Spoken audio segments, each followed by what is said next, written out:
Hello, my friends, and happy Thursday.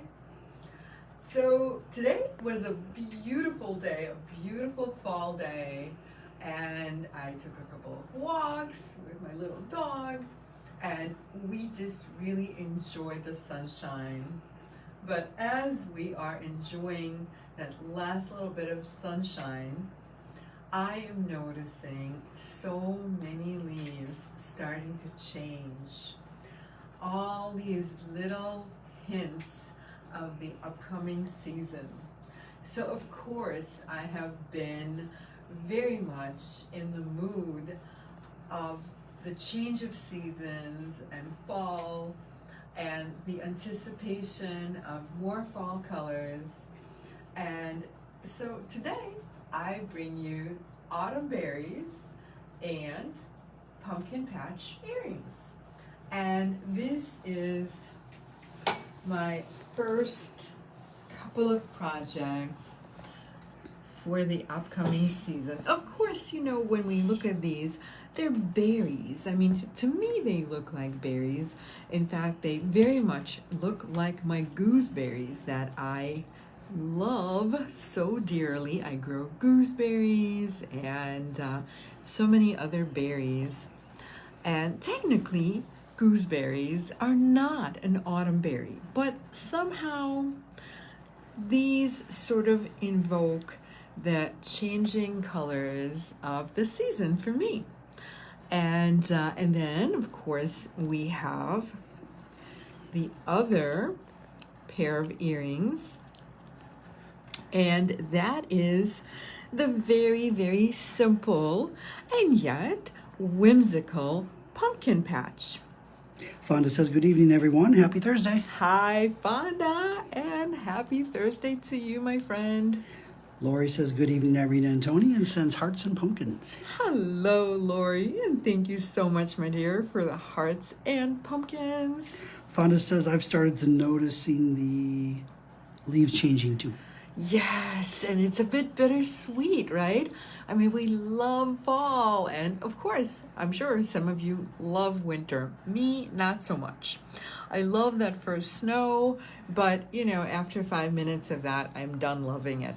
But fall is so beautiful, and I anticipate a few more fall-inspired projects. What do you guys think?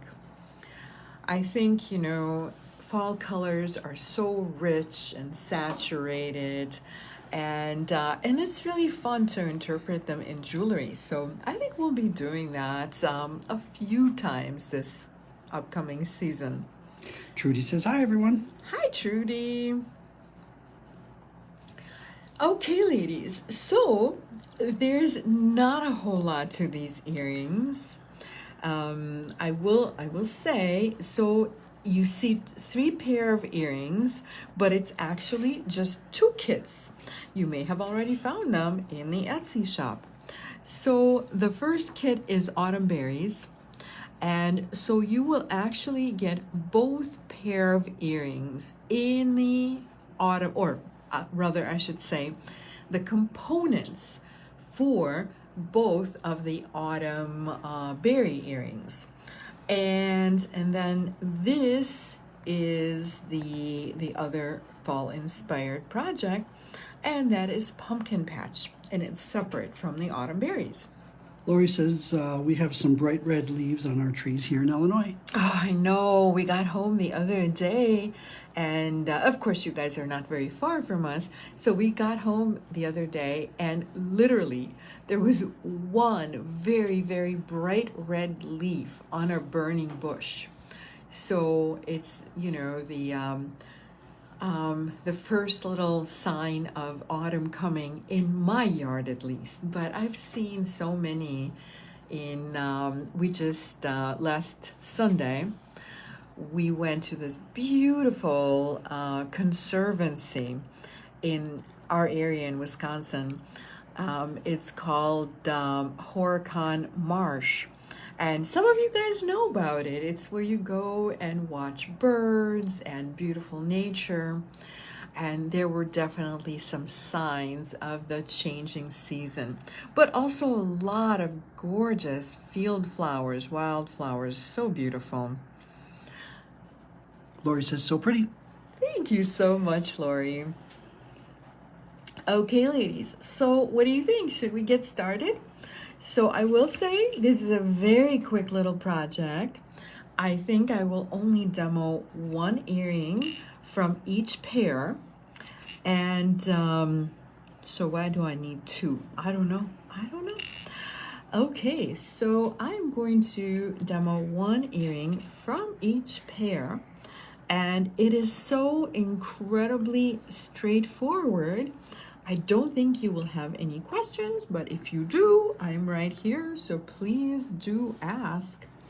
And in the meantime, too, if you have any suggestions for future projects, please don't be shy.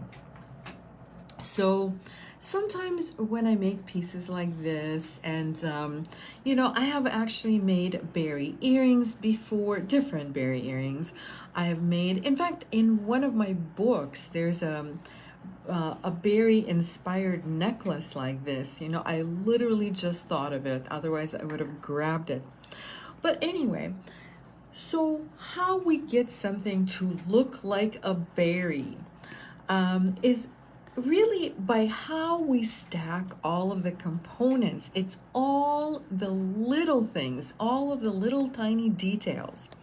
So if you look at the bottom of my little autumn berry, you will see I don't actually know what this part of, if anybody knows, what do we call that little part of the berry, the part that used to be the flower, because it starts out as a flower, and then eventually the fruit grows, it becomes the berry, but we still have that little flower center. So that's where I start. And so whenever I want something to look like a berry, I find some type of a bead cap. In fact, here, let me give you a little sneak peek. This is really for tomorrow, but this is kind of the same idea. So if anybody joins me for tomorrow's shopping event, you will see this pomegranate.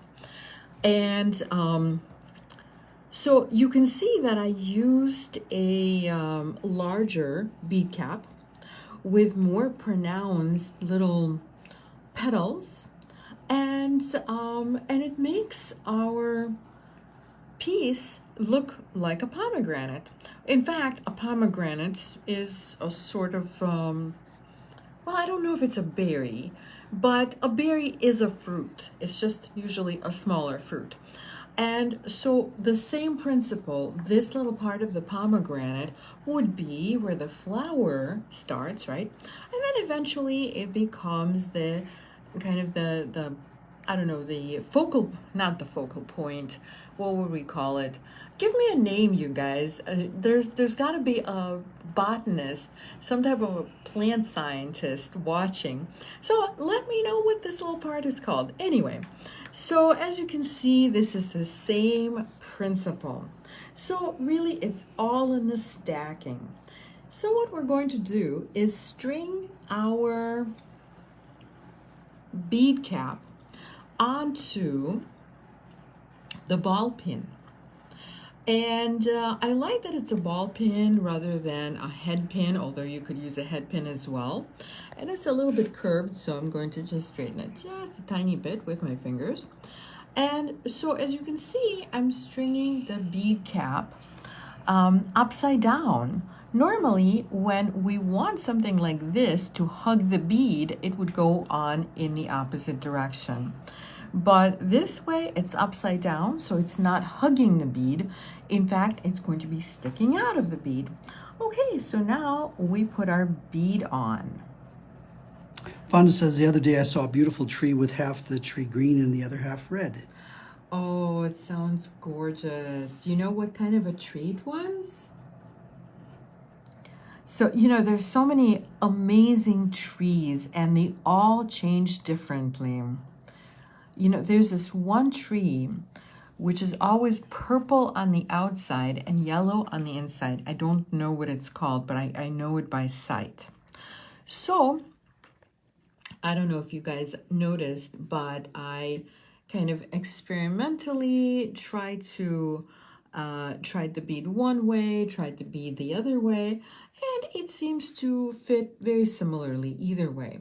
These beads are handmade, so there are going to be slight differences even in how the hole is created. So if you're not super happy with how it fits one way, you can always try the other way and it might make you a little happier.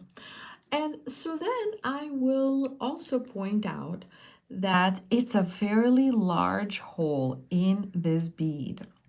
So in order for it to not be wobbly, we are going to fill the hole with seed beads, which I have right here. These are 11O metal seed beads. You have probably seen them like a schmillion times. I use them a lot. So if you've been watching for a while, you've seen me use this in so many different sizes. So I do like the idea of metal seed beads because not only do they have a much larger opening than a glass seed bead, so it is not at all a problem to fit them onto a heavier ball pin, which is what I'm using. But also they're very easy to string, and because they're metal, we can apply a little bit of pressure, and they're fine. Okay, so this one, you know, as I mentioned, the holes in the beads will vary a little bit. And these beads are not wanting to fit. And that's okay. It's not a mistake. It's fine. So sometimes you will have beads just go entirely into the seed beads, rather.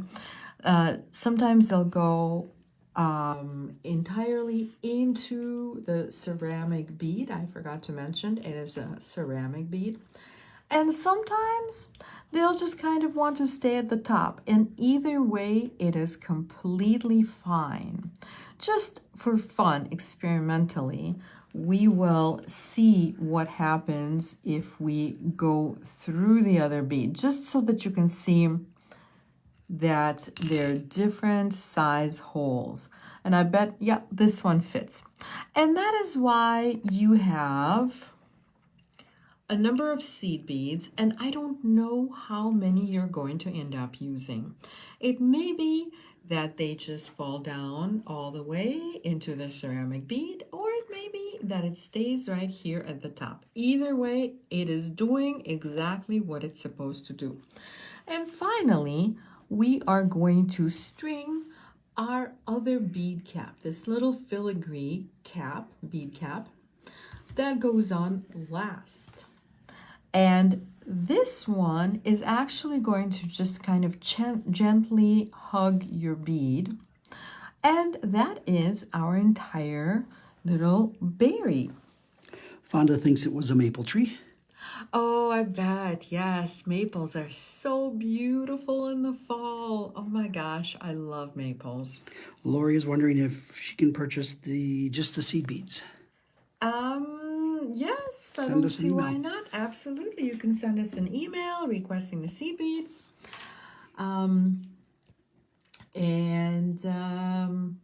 We'll get them to you. Kim K says happy Thursday and sends a sunflower. Hi, Kim. Happy Thursday to you, my friend. And yes, sunflowers are so beautiful this time of the year. We saw a whole little field of sunflowers driving. And it's just, you know, they're so happy and they're wonderful. Okay, ladies. So now I'm going to make a 90-degree angle with my chain nose pliers. And of course, I left a little bit of space between the bead cap and the 90-degree angle. And now we're going to make our loop.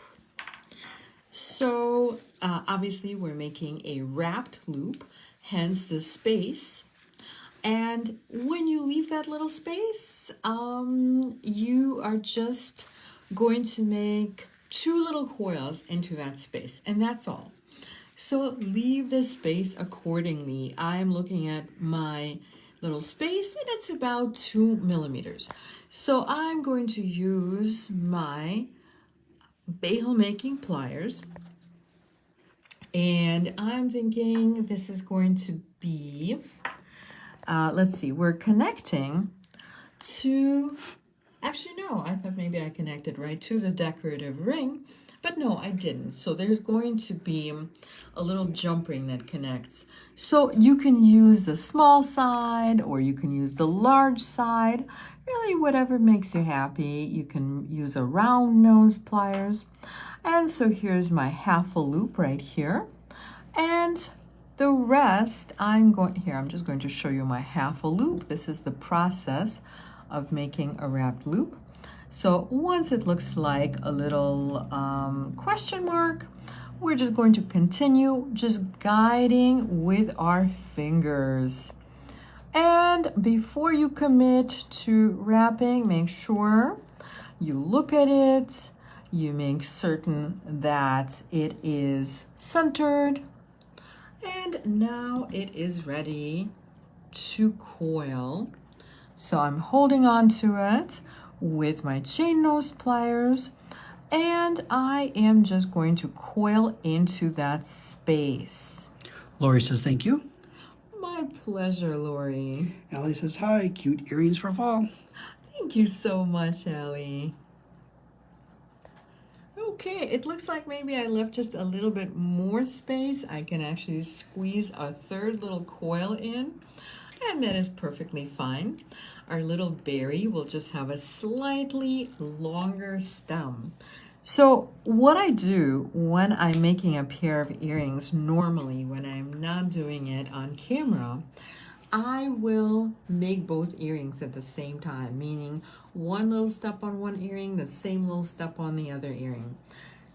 So this way, I always know that however many coils I have on one earring, I will have the same number on the other one if I make that step one right after the other. Ellen says hi, Irina and everyone. Hi, Sends a Ellen. heart. Thank you so much, Ellen, for the heart. I am sending hearts to all of you in my heart. Okay, ladies, so I will now hold my jump ring with the chain nose pliers, and with the flat nose pliers I will hold on the other side of the jump ring and open it this way like a little door. And now I'm going to connect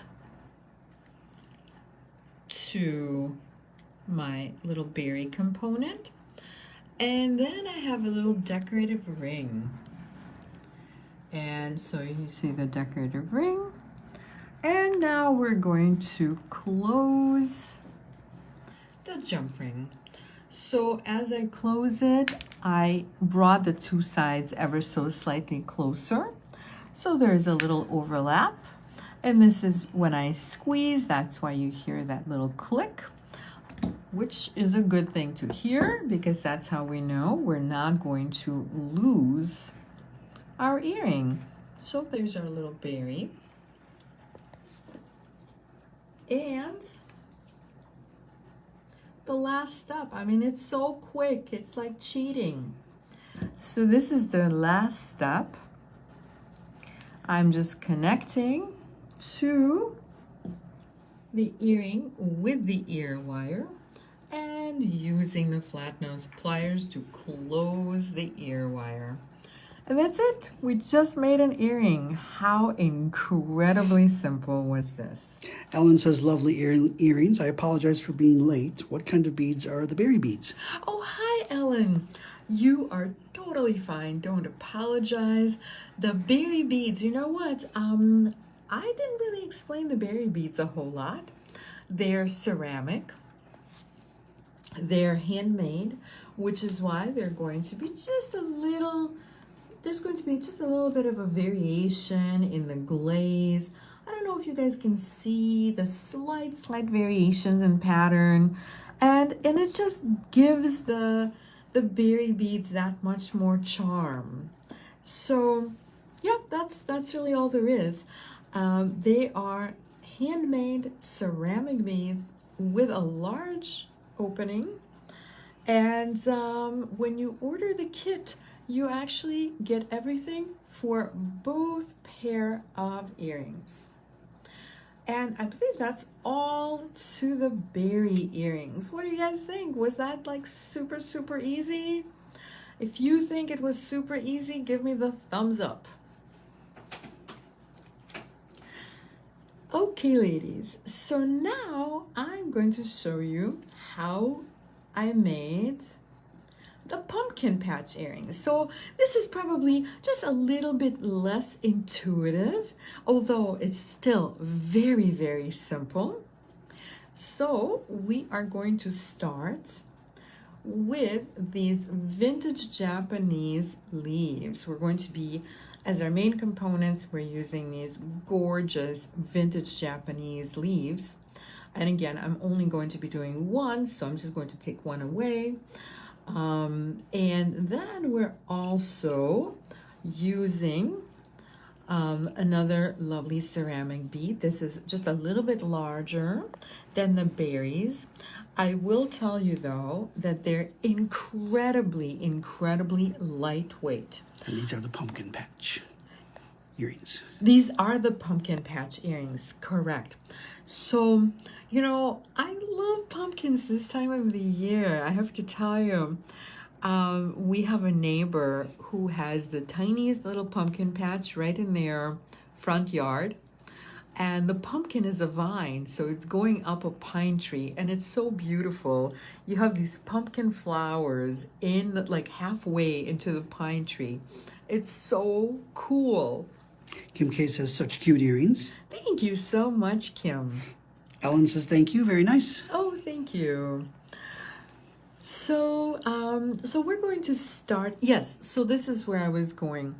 They're incredibly lightweight. If you, like me, like your earrings to be fairly lightweight, these are extremely lightweight because the ceramic beads are very, very light. I forgot to weigh them, but just take my word, they're incredibly light. And so we are going to start with the vintage Japanese bead. Or actually, it's not a bead.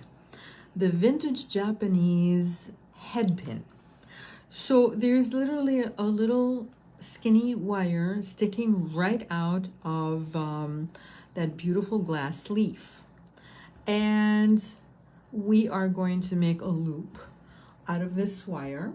And because the wire is very skinny, and because also this is an organic earring, I really like the idea of a little kind of messy organic loop sticking out of this beautiful lampwork leaf. These are lampwork, they are created by hand, and again, they're vintage Japanese, which means they were created before 1951. We only have a very limited number of these, and we're using all of these for these lovely earrings. So, I just realized I probably shouldn't say lovely about my own designs, but I'm so into these little pumpkins. It's so fun. Fonda says, easy peasy lemon squeezy. Yay, thank you so much, Fonda. Okay, so we're going to start making our loop. And since it's going to be an organic loop, I'm not even paying attention to how I coil down. So I have just coiled from the loop down to the lampwork leaf. And now I'm going to take the tail of my head pin, and now I'm going to go in the opposite direction. And this is how you make an organic loop or an organically wrapped loop. And that's it. You could make it a little more snug or a little less snug, but the entire principle is that you coil right over your first coil. So you make the first coil from the loop to the bead or the component, and then you go from the component back to the loop.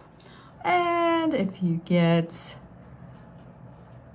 really excited about the organic loop, well, you'll probably run out of wire, but in theory, you could go back and forth as many times as you want, perhaps with a different project. Okay, so there's my little leaf component. So next we're going to, this is how you will get your wire when you receive your kit. And I was going to uncoil it before the video, but I got distracted. Okay, so you have about 14 inches of wire. So there's a little extra. And I always like a little extra so that you don't have to measure exactly and make yourself crazy. I don't like to do that. So I'm just going to cut the wire in half.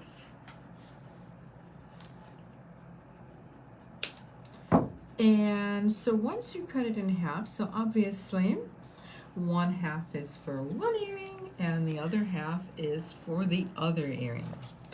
So again, we're going to find the center of the wire. And again, if you're just a little bit off, it's not a big deal, honestly, because you do have a little extra wire. So I found the center, it's right there. And I'm going to use the large side. So you remember how the bail making pliers have two sides. So, and this is the smallest of all the bail making pliers. So we have the small side and we have the slightly larger side. So today we're going to use the larger side of the bail making pliers.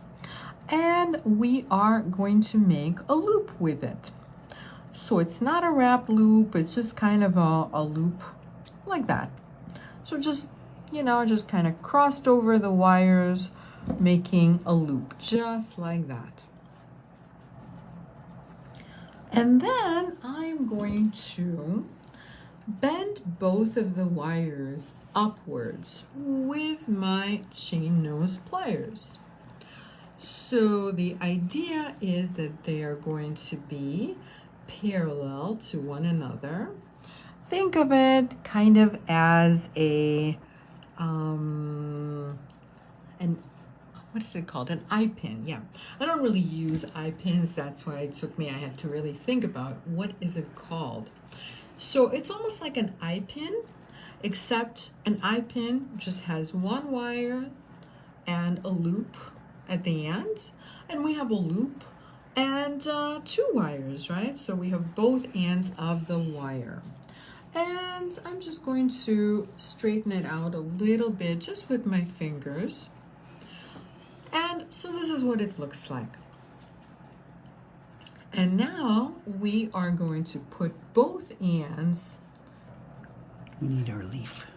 Oh yes, we do need our leaf. Good point, Tony. Yeah, so don't do what I was just about to do. I would have caught myself, but I am glad that Tony reminded me about the leaf. So make sure you put the leaf into that loop. And now we're ready to go through our little pumpkin bead.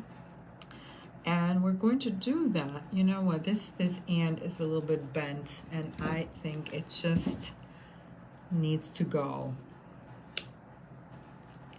So I'm going to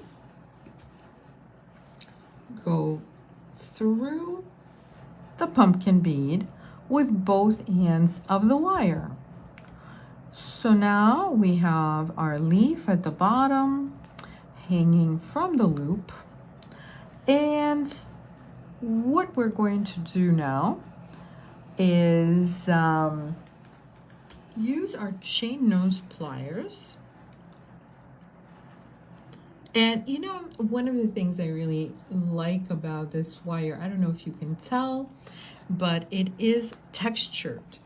It's textured wire. Can you guys see that it's textured? Can you see a little bit of a pattern on it? And Fonda's wondering what gauge it is. Oh, thank you, Fonda. I'm so glad you asked because I forgot to mention it. It's 20 gauge wire. And it's dead soft. For this project, that is a perfect gauge, and definitely dead soft is what we're going to want. And so what I'm going to do is hold on to both ends of the wire. This is the easiest. And use the very tip of your chain nose pliers. And we are going to just bend one of the wires to a 90-degree angle. And so it's just like when you're making a regular wrapped loop. And so this is my 90-degree angle. And you can see that there's a little bit of a space because, of course, it's left from holding the wire. And I'm going to continue holding the wire with my chain nose pliers. So just try to make this bend as close as you can to the pumpkin, but just remember you still need that little space. It's good to have that little space. And I am going to just go around maybe just one time. Allie says, yes, the texture is really nice. You could see it as soon as you uncoiled it. Oh, cool. Thank you so much. I never know what the monitor shows because I'm not looking at it. So for now, I think I am just, actually, maybe I'll make a second coil. And you can decide if you want more coil, if you want less coil. Okay, and so we're just going to leave this side of the wire. And now we're going to bend the other side of the wire in the opposite direction. So this is the side of the wire we're going to make a loop with. And this time I think I'm going to use the smaller side of the bail making pliers, although there's nothing wrong with making a larger loop. So if you want to use the larger one, the larger side that is perfectly fine. So in the meantime, I'm just making a loop. And so this is what I have right now. I have my two wires going in the opposite directions. And so now I'm again going to grab the loop so that I can wrap it. And the wire that comes out of the loop is going to be my coiling wire. So this is going to be the second coil on top of the first coil. So you see how I'm just going right over the first coil, and then this side is going to go right over both ends of the wire. So this is what it looks like. Maybe I'll just go one more. So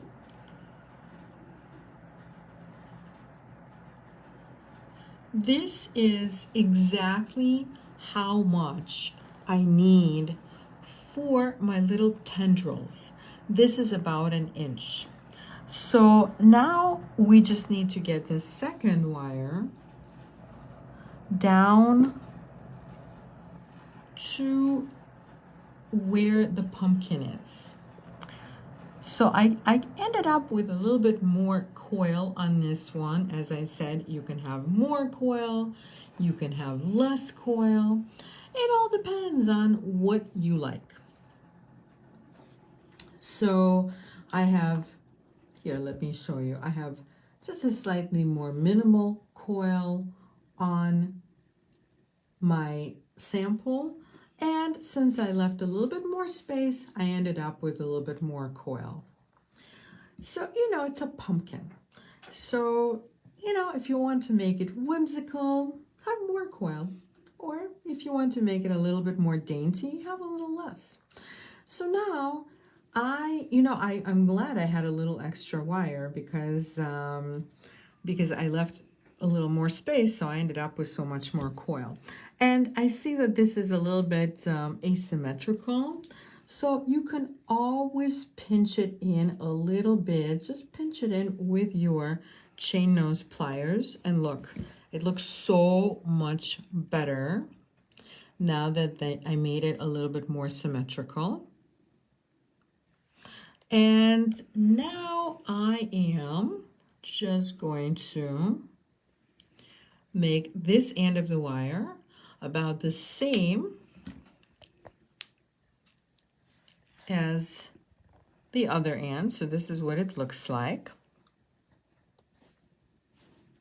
Here, I think it's more, is it easier to see it when I put it on my hand? I think it is. Oh, good, Tony says it is. Okay, and now we're going to make the tendrils. This is the fun part. Well, they're all fun parts, but I think that this is the funnest part. And so I'm going to grab this little wire right at the end with my bail making pliers. And as you can see, I'm just coiling it in. You can also use your round nose pliers if you want to. So I'm coiling it down. So it's not going up towards me, it's going down towards the pumpkin or towards the leaf. And so here are my coils, but wait, we're not quite finished just yet. So right now, the very, very ends of our wire are just a little bit of a weapon. And that's not a good thing. So what I mean by that is that they're sticking out and they're a little bit sharp because, you know, we cut it with a cutter. So of course they're going to be a little sharp, but that's okay because we're going to remedy that right about now. So you see how I'm grabbing the coil, I'm making it a little smaller.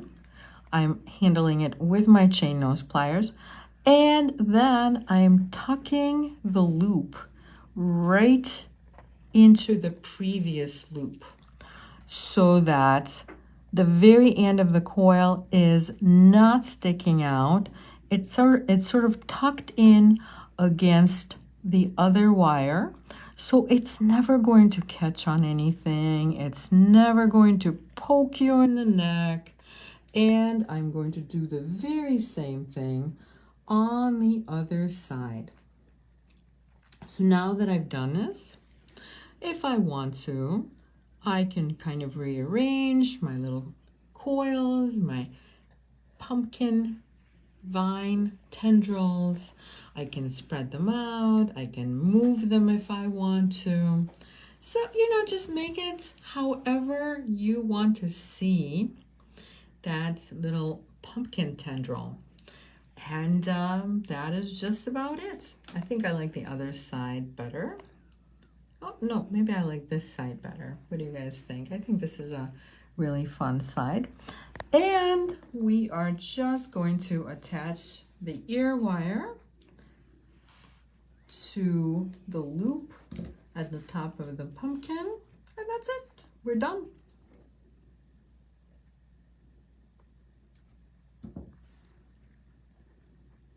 Ta-da! Okay, is it, let's see, is this hanging correctly? So, no, I think it needs just a little adjustment. So this is what I mean by the adjustment. Because I made the loop in, right on top of the leaf, going in the same direction as the leaf, this bottom loop really needs to be perpendicular to the top loop. So, you know, it's very intuitive, but in order to make it hang correctly, as soon as you start making it, you will see exactly what I mean. So in order to Wait a minute, I think I just did in the opposite direction. Maybe everything needs to line up. Let's figure it out.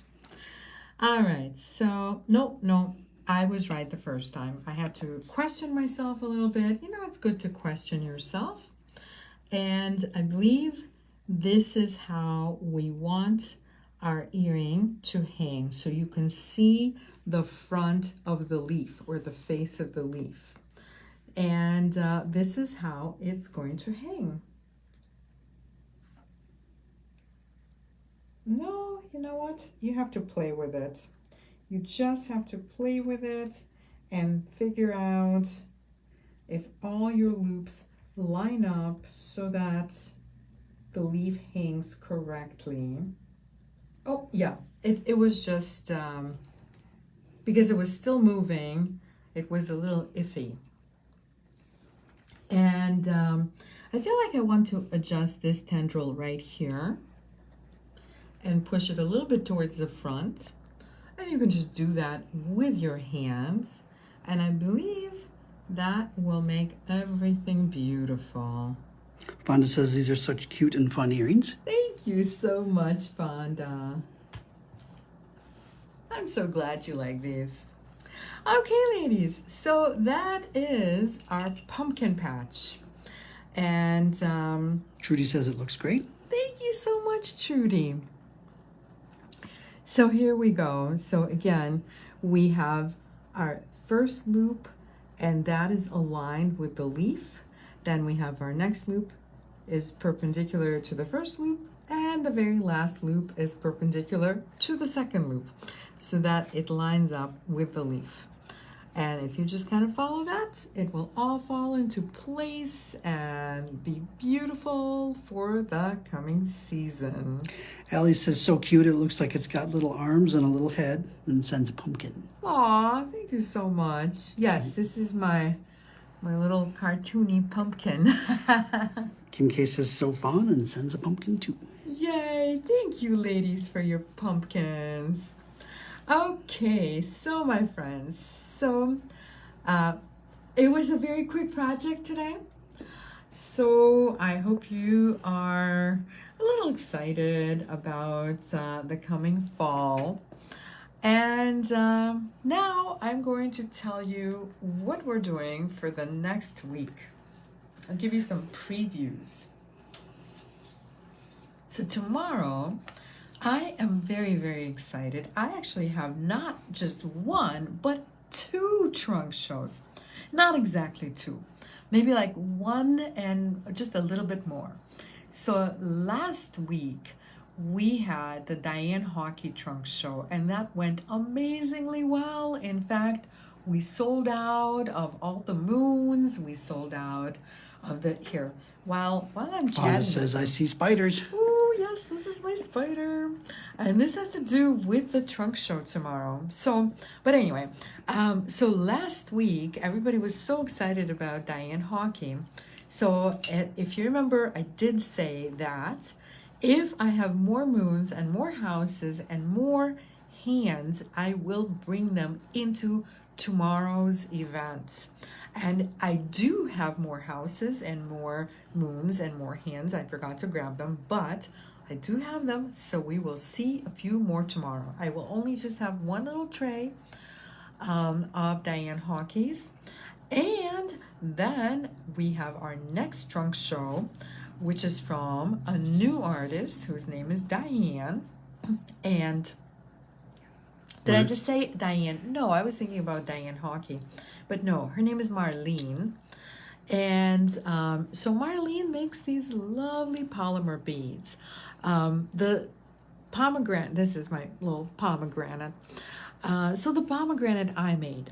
So she makes the beads, and I did preview the beads last week. So you remember they were on, they kind of looked like this very whimsical hedgehog. Do you guys remember that? They were on this cone, and they were different colors and so fun.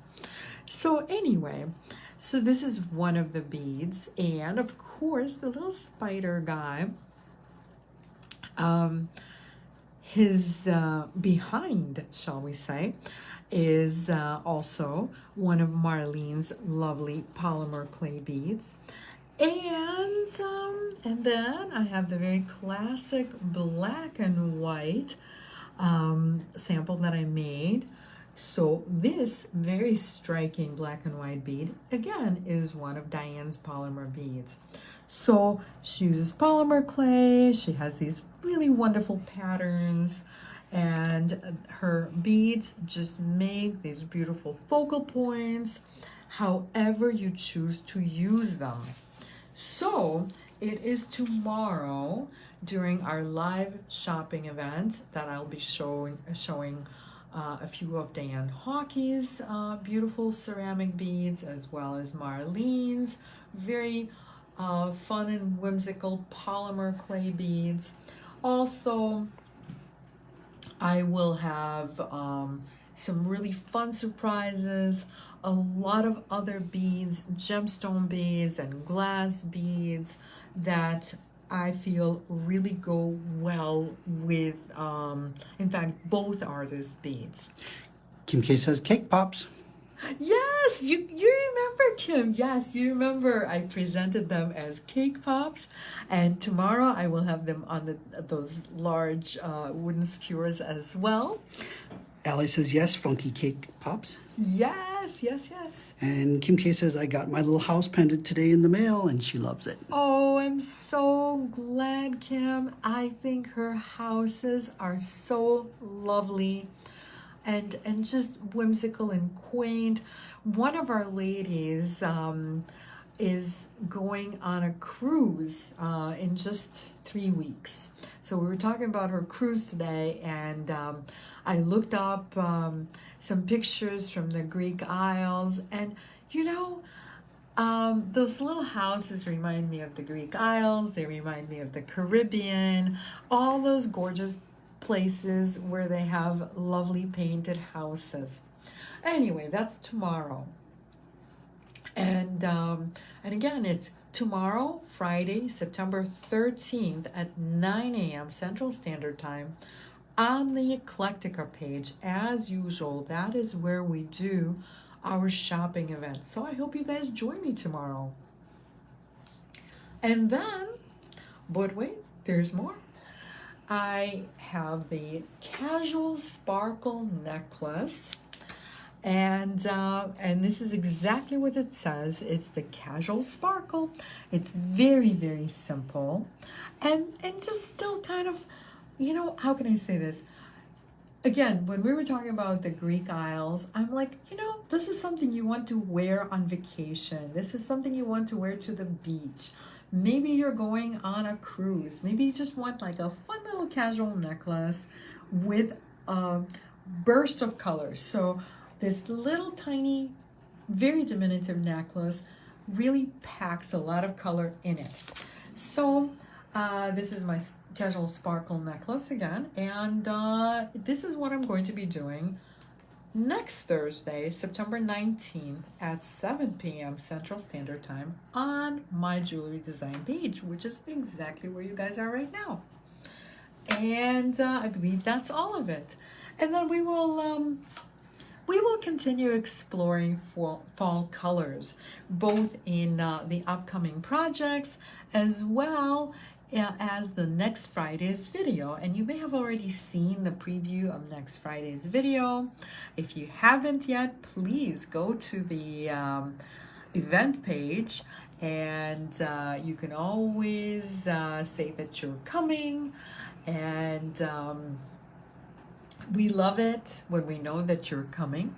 So, and this way too, Facebook will let you know that the event is about to happen. So, so that's about it for today. Lori says she got her moon bead yesterday. Oh, yay, I'm so glad. And do you love it? Kim K says love the necklace. Oh, thank you so much, Kim. Fauna's wondering, will you have kits for the spiders or have the matching beads to the backs? So thank you so much for asking, Fonda. So this is my plan. Okay, so this is my little friend. So this is my plan. I'm going to show you just the beads, but I'm also going to show you these beads, so like the main bead in the legs. And I'm also going to have these smaller beads that I like to use because, you know, whatever is like closest to the center needs to be just a little smaller. So I will have both this shape and this shape, as well as a number of really fun spider heads that you can put with the various colors of the polymer beads. You know how I do this, where, you know, like for example, when I show Diane Hockey's components, I will show a number of beads that I feel really go with them color-wise, texture-wise. And then when I show Marlene's polymer beads, I will show a whole different set of various beads and components that I feel would complement the polymer beads. So we'll just kind of keep going back and forth between the polymer beads and everything that complements them. And the chances are you will find some really good things for your very own unique spiders. Okay, ladies. Well, I believe we are all done for today. And I'm super excited for tomorrow. I hope you are too. Please do join me tomorrow. And we'll have a good time, as always. And thank you so much, you guys, for watching. Thank you for your hearts and pumpkins. And just thank you for joining me. And have a wonderful and creative evening.